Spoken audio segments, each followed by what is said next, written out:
Ei pessoal, capítulo 9 hoje, salvando o capitão Belezura. É possível ser grandioso demais para seu próprio bem. Uma imagem de algum tipo de pessoa vem à sua mente quando eu digo isso? Como a garota do ensino médio que era linda de morrer e sabia que era? Ou o capitão Belezura no trabalho cujo ego toma conta de toda a sala de reunião? Ou os jogadores da NBA que televisionam sua decisão de levar seus talentos até South Beach. Não que tenha algo errado nisso necessariamente, só estou dizendo, é fascinante. Algumas pessoas são realmente ótimas, cheias de talento, visão, caráter, dedicação. É notável quando você os vê fazendo o que eles fazem, seja nos negócios, ginásticas, criatividade, relacionamentos ou um coquetel perfeito dos citados acima. Entretanto, todos nós já testemunhamos pessoas que eram abençoadas com o talento vindo de Deus, mas que sabotaram a si mesmas por conta de seu orgulho autocentrado. O problema, é claro, é que qualquer pessoa que pensemos a respeito nessa categoria, desde uma estrela de cinema extravagante, da rainha do baile diva até LeBron James, a pessoa que normalmente não pensamos em nós mesmos. Essa é a questão do orgulho. É sempre sobre o problema de outra pessoa. O orgulho geralmente se aplica a alguém que tem o abdômen mais definido ou um pagamento maior do que o nosso. O orgulho é o câncer escondido que corrói o seu interior. E o fato de estar escondido é exatamente o que o torna tão letal. De acordo com as Escrituras, o orgulho é a posição do coração que traz oposição de Deus. Deus se opõe aos orgulhosos, mas concede graça aos humildes. Tiago 4,6. Mensurados em relação ao nosso padrão. Que aviso alarmante para nós que desejamos ser grandiosos. No entanto, eu construí esse livro inteiro na premissa de que Deus está nos chamando para sermos maiores. Talvez eu esteja mostrando sinais de esquizofrenia. Se o motivo desse livro é como se tornar maior, será que estamos nos posicionando do lado errado da bola juntos? Isso depende inteiramente da nossa perspectiva e motivação. Nós nunca temos consciência do quão grandiosos nós somos até que sejamos medidos em comparação com algo infinitamente maior. E Jesus é o único padrão para a vida maior. Isso significa que não importa quão maiores nos tornemos, sempre estaremos à sombra daquele que é infinitamente maior. Se nós realmente nos víssemos em comparação a Cristo, seríamos humildes. A verdade é que um dia veremos nosso padrão face a face. Nesse momento, todos nós estaremos na mesma posição, de joelhos e de rosto no chão. Nenhum de nós estará olhando para como nos comparamos com as pessoas ao nosso redor. Quando Jesus retornar, mesmo os maiores homens e mulheres de nossa geração não levantarão seus rostos em centímetro mais alto do chão do que qualquer outra pessoa. É por isso que eles são os maiores homens e mulheres de nossa geração. Eles sabem que, comparados a Jesus, o melhor dia deles é lamentável. Os seus melhores esforços são fúteis. Sua justiça, trapos de imundícia. Sem a graça, eles seriam nada. Sem a graça, todos nós seríamos nada. Esse é o paradoxo da vida maior. Quanto maior nos tornamos em Deus, menos a nosso respeito nossas vidas se tornam. Nós não construímos a grandeza verdadeira ao acrescentarmos autoestima. Nós construímos a grandeza ao subtrairmos a autoconfiança, para que depois de o nosso orgulho ter sido arrancado de nós, o Cristo em nós seja revelado. Quanto mais alto você se levantar em Deus, mais baixo estará disposto a ir, pois você descobre cada vez mais que o propósito da vida maior não é trazer atenção para si mesmo, é trazer glória àquele que sempre será maior. Eu percebi que de tempos em tempos, Deus tem que trazer algo para nossas vidas para nos ajudar a perceber que não somos tão grandiosos quanto pensamos. Entre Naamã, capitão Belezura. Naamã era uma estrela do rock. Segunda Reis 5:1 diz que ele era um grande homem, de muito respeito, porque por ele o Senhor dera livramente aos sírios. Ele era um herói nacional conhecido por sua coragem. A fama de Naamã era fruto de sua ajuda em engenhar uma grande vitória por seu país, Síria. E para completar, embora Naamã fosse israelita, Deus era aquele que havia assegurado essa vitória através da vida de Naamã. Se maior é o que estamos focando aqui, parece que Naamã seria um ótimo exemplo. Capitão Belezura estava em cena, mas pessoas maiores têm necessidades ainda maiores. Já percebeu? Não só as pessoas que trabalham por um salário mínimo ou sofrem para tirar C na prova, ou que precisam perder 9 quilos é que sofrem com uma vida menor. Meu amigo Dia veio em casa outro dia enquanto eu estava no meio desse capítulo. Eu estava de moletom e não fazia a barba há 3 dias, o que é típico de mim quando estou tentando engatar tantas palavras. Eu também tinha pacotes de petisco de carne seca pela metade e garrafas vazias de refrigerante cobrindo a mesa. Depois de Dian ter analisado a cena por um instante, ele me perguntou como estava indo o meu novo livro e se eu estava bem. Eu disse que estava ótimo, o livro estava fluindo, e por isso eu não podia me preocupar em fazer a barba ou preparar melhor a comida de verdade para mim, porque eu estava no clima. Além do mais, Holly estava viajando. Ele pareceu aliviado e disse: "Bom." Então, ele me perguntou sobre o que falava o livro. Muitas pessoas perguntam isso quando você está escrevendo um livro, talvez apenas por educação. Talvez porque eles realmente se importam. Já que Dian é um amigo de verdade, eu dei uma descrição um pouco mais detalhada do que eu estava normalmente acostumado a dar. Esse livro, eu resumi, é para pessoas que sentem que Deus tem algo a mais para elas, mas que não conseguem saber o que é. Ou elas se sentem presas e não sabem como chegar aonde Deus as está chamando para estar. Ele balançou a cabeça e disse: "Cara, eu realmente preciso desse livro." Veja, Dian é um dos caras mais bem-sucedidos que eu conheço. Ele tem sua própria empresa, seu próprio avião, conexões com vários outros CEOs e pessoas importantes. Ele ama a Deus, vai à igreja, ganha muito dinheiro e doa muito dinheiro. Ele comanda um negócio que Jesus teria muito orgulho, leva suas filhas para sair. É um capitão belezura de fato. Por que um cara como Dian, vestido de Armani e com seu mocassim em Ferragamo, apoiado na minha mesa de centro no fim de um dia com reuniões importantes, precisa ler um livro sobre acender a visão maior de Deus? No entanto, ele senta em frente a mim confessando: "Eu não quero passar minha vida imaginando como teria sido se eu tivesse realmente obedecido a Deus quando Ele falou comigo. Eu não quero que meu orgulho me impeça de alcançar o melhor de Deus para a minha vida. E eu estou lutando agora com o que Ele está me chamando para fazer." Nós conversamos pela próxima hora sobre alguns passos específicos que Deus está pedindo a ele e que iriam requerer que ele colocasse de lado alguns de seus próprios ideais de sucesso e conquista. Ele está tomando a decisão de queimar alguns arados e ele assim está fazendo pela fé, mesmo que não faça muito sentido em uma perspectiva terrena. Dian é um grande homem que está buscando algo maior. Uma coisa que precisamos aprender a respeito do caminho maior de Deus é que por fora, que podemos ter todos os sinais de grandeza e ainda internamente ansiar por algo maior. O mergulho. Apesar do renome de Naamã, ele tinha 2 sérios problemas. Seu primeiro problema era a lepra. Para um homem de influência em sua cultura, essa era a pior doença possível. Lepra não era só uma doença de pele horrenda e sem cura que levava a uma desfiguração medonha. Era também uma praga social. Leprosos ficavam em quarentena e morriam sozinhos. Mas Naamã ouviu a respeito de Eliseu. E se existia alguma chance de que Eliseu poderia curá-lo, valia a tentativa. Então, Naamã decide visitar o profeta.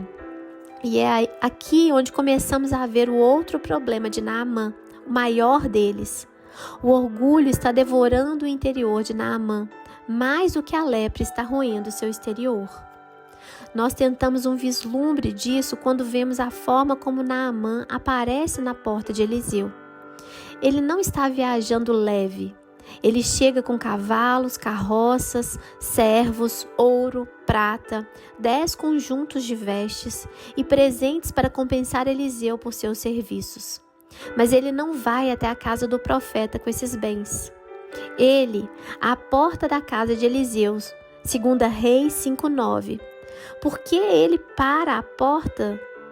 Porque o capitão Belezura é um homem tão grandioso, e ele sabe em seu coração que se Eliseu ouve Naamã, o grande homem, veio te visitar, Eliseu vai enviar uma limusine para buscá-lo e então curá-lo em alto estilo.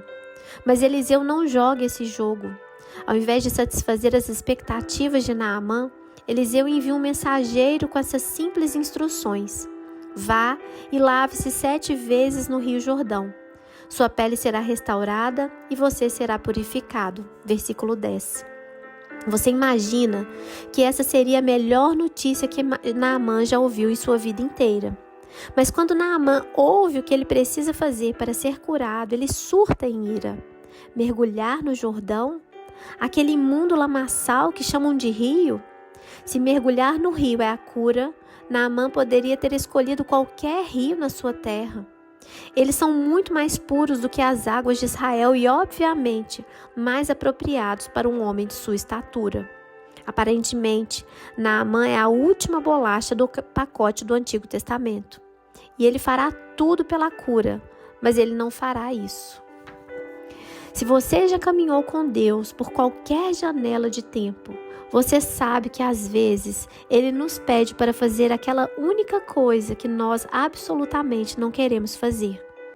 E nós dizemos: eu vou levar seu amor a qualquer pessoa, menos aquela pessoa.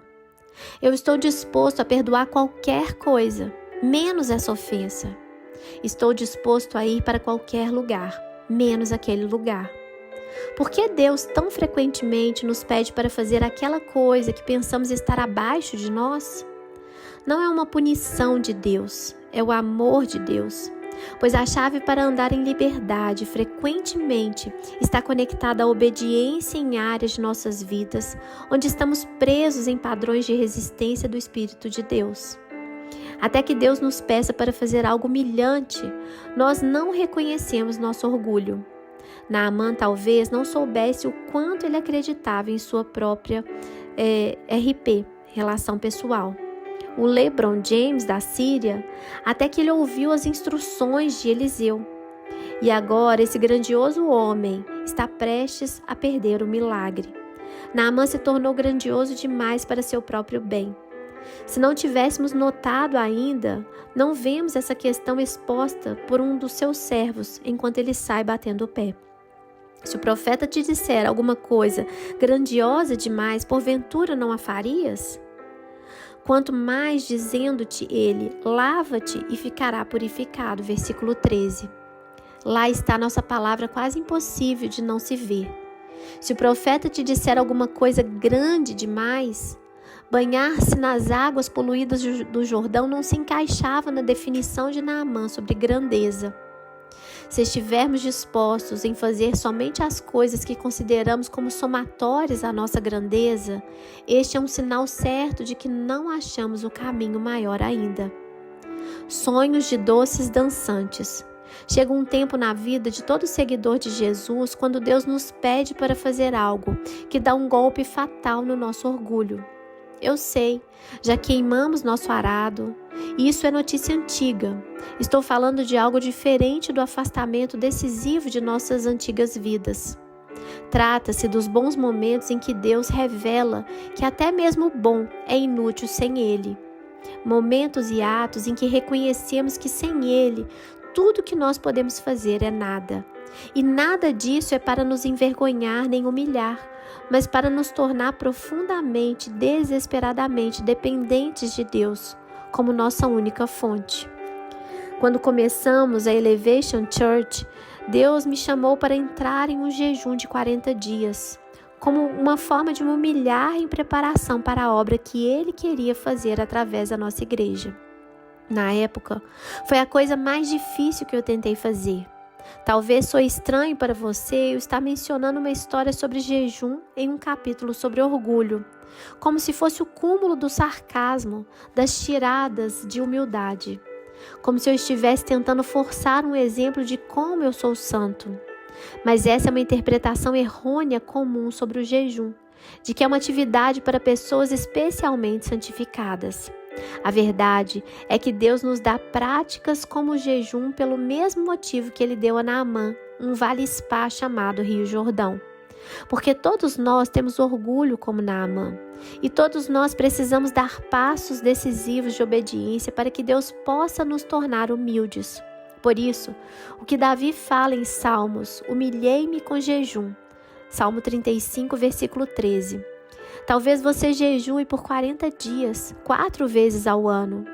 Talvez comida não seja algo importante para você, mas para mim, 40 dias sem comer era um negócio depressivo só de ser levado em consideração. Eu já ouvi pessoas que secretamente lutam contra a mentira, falarem sobre como um jejum de 40 dias não é tão difícil. Tanto faz. Eu gosto de comer muito. Algumas pessoas falam sobre jejum com termos elegantes, sobre ser um tempo doce de comunhão com Jesus e sobre como, afinal de contas, o pão da vida é mais saboroso do que o Big Mac, não é? Eu não tenho essa experiência com jejuns. Eu não passei aqueles 40 dias brincando nos campos com Jesus, pensando em quão doce Ele é e como Ele nos ama. A única doçura que me interessou durante os 40 dias foram os M&Ms, que se tornaram parte das minhas regulares visões durante a noite. É sério, M&M parecia dançar nos meus sonhos, e eu acho que os via ocasionalmente enquanto estava acordado.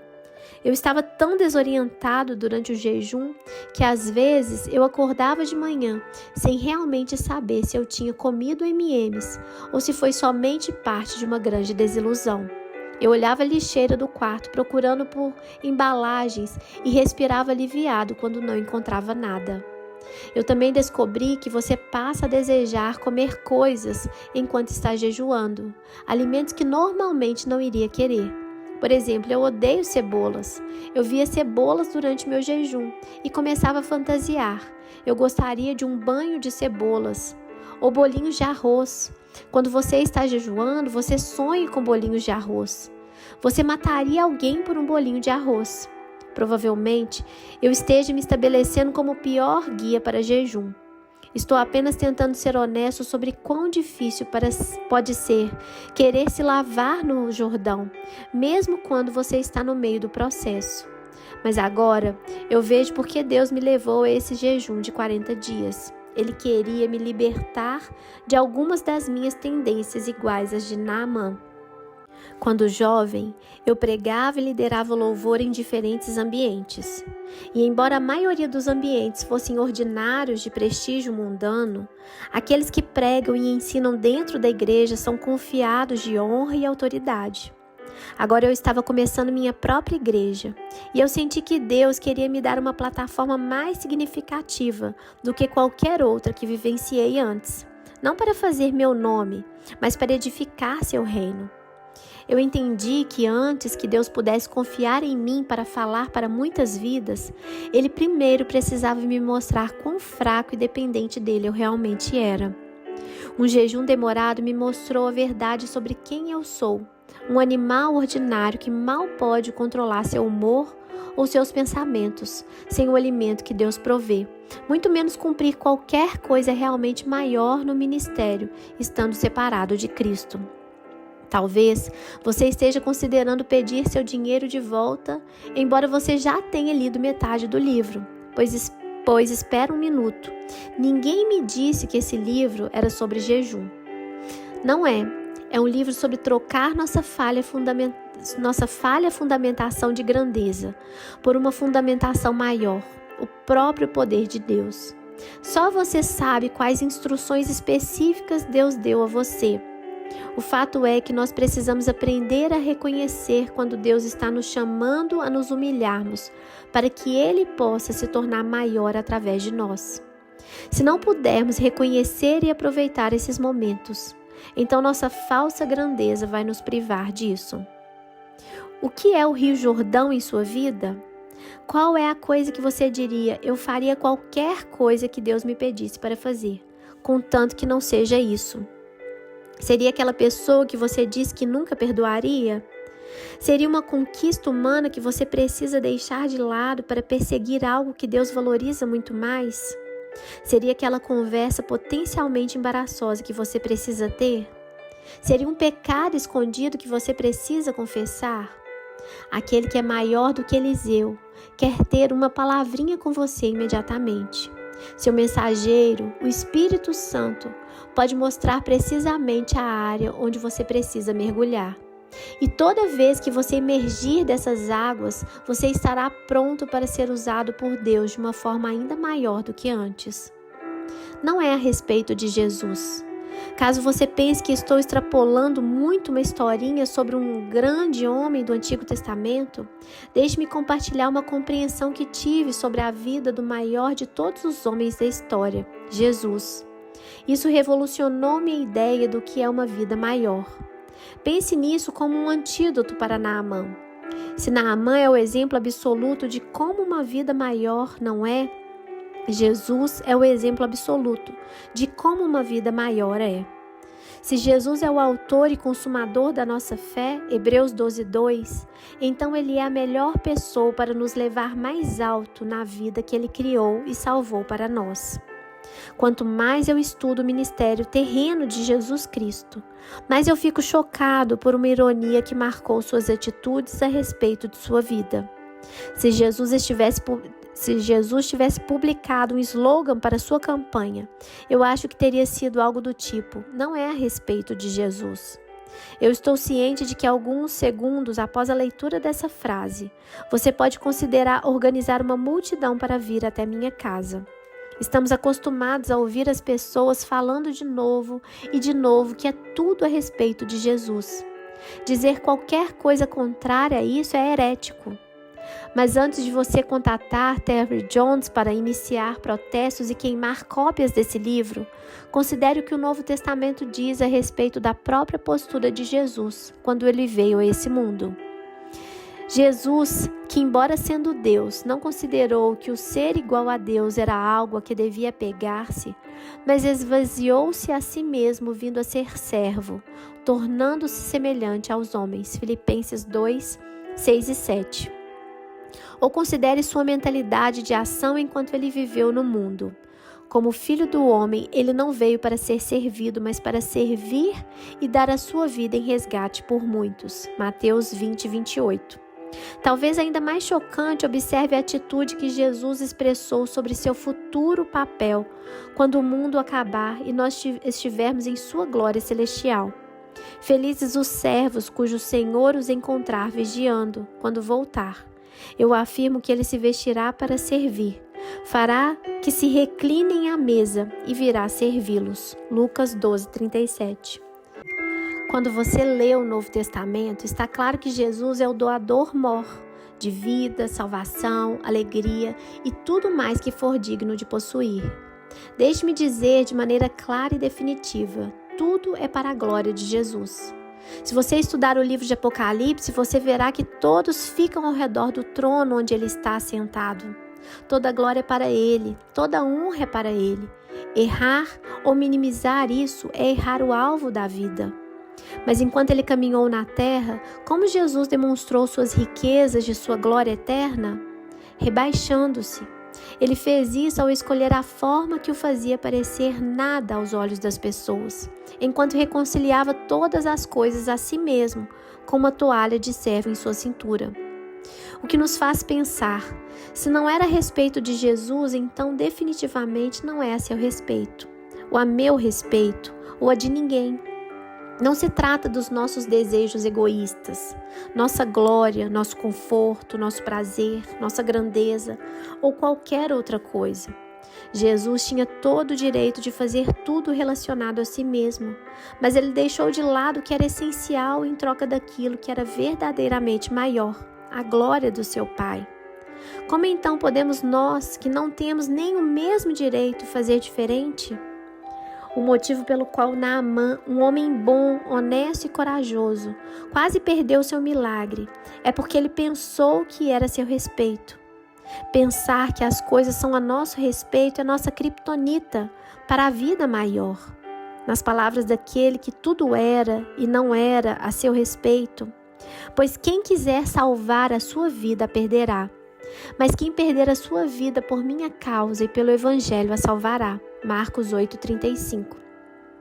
Eu sei que isso é difícil de aceitar e praticar. O orgulho é a parte mais difícil da vida menor que precisamos deixar para trás. É a parte mais intrínseca a nós. Nós temos o curioso hábito de nos colocarmos acima das pessoas ao nosso redor.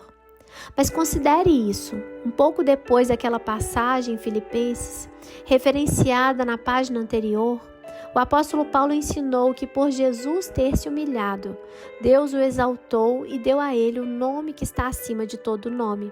Veja, Filipenses 2, versículos 9 e 10. Por ele ter se rebaixado, ele foi exaltado. Assim como foi para Jesus, também é conosco. O único caminho para as maiores altitudes nas coisas de Deus é se rebaixar. Quanto mais baixo você vai, mais alto Deus o pode levar. Por isso que a melhor posição que você pode aspirar é a do lugar mais baixo. João Batista acertou em um dos maiores versículos bíblicos, quando falou sobre a maior vida, um texto que eu já mencionei anteriormente, João 3,30. É necessário que ele, Jesus, cresça e que eu diminua. Quaisquer que sejam os grandes planos e chamado que Deus tem para você, no centro de tudo, existe uma atitude radical de humildade e um desejo de ver Jesus se tornar maior nesse chamado e nesses planos. Não existe um botão. A dificuldade com a humildade é que nós não temos um botão interno de liga e desliga. Não conseguimos simplesmente decidir sermos humildes. Então, como podemos nos colocar nessa posição? Livros inteiros foram escritos sobre o assunto, mas de tudo que eu já estudei e do que tenho aprendido por experiência própria, 2 princípios emergem e são eles que podem nos ajudar a permanecermos pequenos enquanto Deus nos faz maiores. Primeiro, obediência imediata a instruções específicas. Essa é uma das formas mais menosprezadas de cultivarmos humildade em nossos corações. Existe algo unicamente humilde sobre dizer para Deus: eu farei tudo o que você me pedir para fazer, assim que você me pedir. Existe algo poderoso a respeito disso também. Você pode ver isso ilustrado ao longo da Bíblia. Deus deu a Noé instruções específicas para construir uma arca. Noé obedeceu e Deus usou para salvar a família que iria repovoar o mundo após o dilúvio. Uma órfã chamada Esther arriscou sua vida ao apresentar-se diante do rei em resposta a uma instigação específica e inspirada por Deus. Sua obediência imediata salvou toda a nação judaica. Um anjo do Senhor disse a José para aceitar Maria como sua esposa. José obedeceu e se tornou o pai adotivo do Filho de Deus. E essas são apenas 3 situações. Considere Moisés e o tabernáculo, Josué em Jericó, as instruções de Gideão para reduzir seu exército, a devoção inabalável de Ruth à sua atribuição divina, ou qualquer um dos profetas que seguiram as aparentemente insanas instruções de Deus a eles. Deus usou cada uma dessas pessoas de formas maiores, enquanto eles obedeceram suas simples instruções. Eu descobri que são os mandamentos simples e os atos de obediência que frequentemente têm os resultados mais profundos e duradouros. Eles também se tornam as plataformas de lançamento para as maiores missões de fé. Veja Lucas 16:10. Grandes oportunidades no futuro requerem obediência imediata no presente. Toda vez que fui obediente a uma instrução específica de Deus, mesmo e talvez especialmente quando não fazia sentido para mim, Deus fez algo maior em minha vida. A promessa de 1 Pedro 5,6 é absolutamente verdade. Humilhe-se debaixo da mão poderosa de Deus para que Ele o exalte no tempo devido. Eu posso testemunhar disso. A pequena privação que vivenciei durante meu jejum não foi nada comparada à forma como Deus usou esse ato em minha vida para demonstrar o quão fiel Ele seria se eu dependesse dele. Eu não sabia na época, mas obedecer a essa simples instrução foi uma das primeiras formas que Deus escolheu para me preparar na aventura maluca de liderar uma igreja que iria crescer rapidamente para milhares de pessoas. Ele o fez de uma forma que eu não teria outra opção, senão a de reconhecer a verdade. Não é a meu respeito. A linha de largada da humildade é a obediência. E essa obediência terá diferentes aparências para cada um de nós, em cada estação de nossas vidas. Será que Deus está lhe falando para obedecer a uma instrução específica nesse momento? Relacionada à sua família, seu trabalho, sua igreja, seu círculo de influência, seus bens, seu futuro, seu relacionamento com Ele. Jamais cometa o erro de pensar que sua vida é grande demais para você obedecer a uma instrução simples de Deus. Você nunca crescerá além da necessidade de obedecer imediatamente a qualquer coisa que Deus o mandar fazer. É melhor você obedecer a Deus agora. Atrasar não vai tornar as coisas mais fáceis, só complica ainda mais. Segundo, se mantenha pequena em suas interações diárias com as pessoas ao seu redor. Não existe outra área onde o nosso orgulho ou humildade atue tanto quanto em nossos relacionamentos. Todos os dias estamos correndo com outras pessoas por posições, tentando fazer as coisas do nosso jeito e afirmando nossos direitos sobre nossos cônjuges, colegas de trabalho, até mesmo com as pessoas do carro à nossa frente. Nessas situações temos uma escolha. Podemos reivindicar nossos direitos e nos afirmarmos sobre os outros, ou podemos nos rebaixar e servirmos como Jesus. Anteriormente, nesse capítulo, eu disse que a posição mais vantajosa pela qual podemos aspirar é a mais baixa. Essa é a precisa imagem que temos de Jesus em João 13, em que nós o vemos lavando os pés dos discípulos. Naquele momento, Jesus poderia ter reivindicado seus direitos. Ele poderia ter começado a cantar quão grande és para si mesmo. Ao invés disso, o Evangelho de João retrata algo interessante. Jesus sabia que o Pai havia colocado todas as coisas debaixo do seu poder e que viera de Deus e estava voltando para Deus. Assim, levantou-se da mesa, tirou sua capa e colocou uma toalha em volta da sua cintura. Jesus tinha toda a autoridade e poder no mundo e ele sabia disso, mas apesar disso, ele assumiu a menor posição daquela sala. O maior poder, a menor posição. Jesus podia fazer isso, pois ele sabia quem ele era. Ele tinha a afirmação de seu Pai: "Este é meu Filho amado, de quem me agrado", Mateus 3,17. Por conta da identidade de Jesus estar segura, não havia motivo para ele se ofender. Ele havia feito tudo pelos discípulos, desde alimentá-los até protegê-los e ensiná-los. E ele estava no processo de pagar o preço cabal para salvá-los. Ele não devia nada a eles. Eles deviam tudo a Jesus. No entanto, por Jesus saber quem ele era, o Filho de Deus, por ele saber de onde viera, de Deus, e por saber para onde ele estava indo, de volta para Deus, ele não precisou provar a si mesmo para ninguém. Ele tinha poder, todo o poder no mundo, mas ele não o reivindicou. Somente as pessoas inseguras fazem isso. Tire um minuto e deixe sua mente se envolver nessa verdade. Quando você tem o maior poder, você pode ocupar a menor posição. Por Jesus, que é o maior poder, viver dentro de nós também podemos assumir a menor posição. Viver dessa forma não é um sinal de fraqueza, nem simples exemplo de Cristo. Nós vemos que é, na verdade, a maior demonstração de força.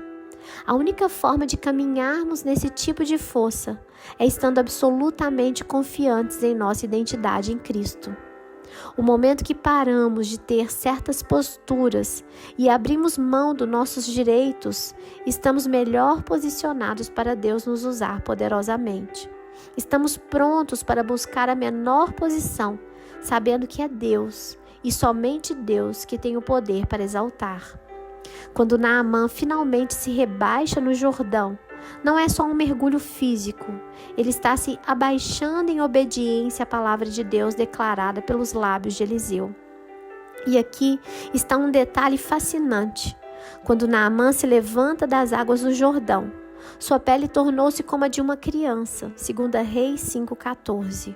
A palavra que foi traduzida como criança também significa servo. Então, não foi só a pele danificada de Naamã que foi transformada. Seu coração também foi transformado. O grande homem se tornou um servo. Você tem que descobrir com o que se parece o mergulho no rio para você. Posso lhe dizer uma coisa: o mergulho foi necessário para que Naamã cumprisse seu destino. O mergulho foi necessário para que Naamã se tornasse pleno. E para nós também não é opcional. Quando Deus lhe mostrar onde você deve dar esse mergulho, dê. Não faça contas, não pense 2 vezes e não enrole. Faça agora. Obediência imediata é o portão para a vida maior que poucos encontram. Será você um dos poucos? Que Deus abençoe vocês e até o nosso próximo capítulo.